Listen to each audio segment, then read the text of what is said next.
One is to think about what social services are needed, right? Right now, Dibao is a cash assistance, which is its fundamental role. But in many other countries, and I think in China, it's being explored that social services, many conducted by my students or colleague students, social workers, could provide entertainment, social networking, counseling, child care, senior care services that could enable them to be fully participating in social activities. So this is one aspect that's very important. The other aspect, which is timely in the current development, is China is now doing targeted anti-poverty campaign, right? 精准扶贫, mainly in the rural areas. That focuses a lot on how to reduce poverty, but in that aspect, how to connect social assistance, particularly Dibao, with the targeted anti-poverty campaign. The other aspect is how to not only consider the economic aspect of anti-poverty development, but also the social needs, fulfillment of the poor population is also very important, because sooner or later this will emerge as an issue, as a challenge.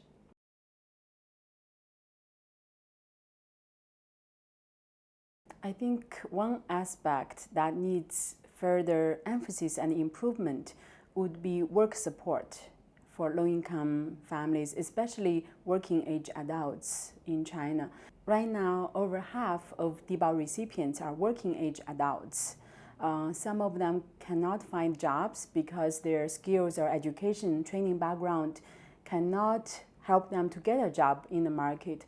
Many others have family care responsibilities that they cannot release to anyone else, so that they are confined. They have to take care of their family members. How to help people to move from welfare to work remains a big challenge. I think one thing we could do is to have better coordination among different government departments. For example, right now, Dibao is the main responsibility of Ministry of Civil Affairs. However, work support programs is the main responsibility of the Ministry of Human Resources and Social Security. How do we make these two ministries and departments to work together, both horizontally and vertically, so that things can work out more effectively, is important. We mentioned earlier that many Dibao families face healthcare and education needs. That involves the Ministry of Health, Ministry of Education, right? How could they pull together the information, share resources, communicate better to make the system work better is important. Right now, there's also the anti-poverty campaign, which is headed by a Poverty Reduction Office, which involves many government departments. But how could the two be linked? Social assistance to be tied to anti-poverty policies. That would also be important.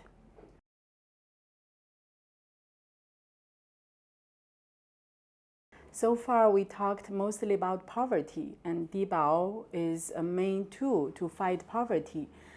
We have to also notice another trend in China and worldwide, which is increasing inequality. In China, income inequality has been rising despite some recent declines since 2007. At the same time, wealth inequality has been rising sharply in China. That parallels the trend in the US, in many other countries, which is a very hot topic and in both scholarly research and also political debates.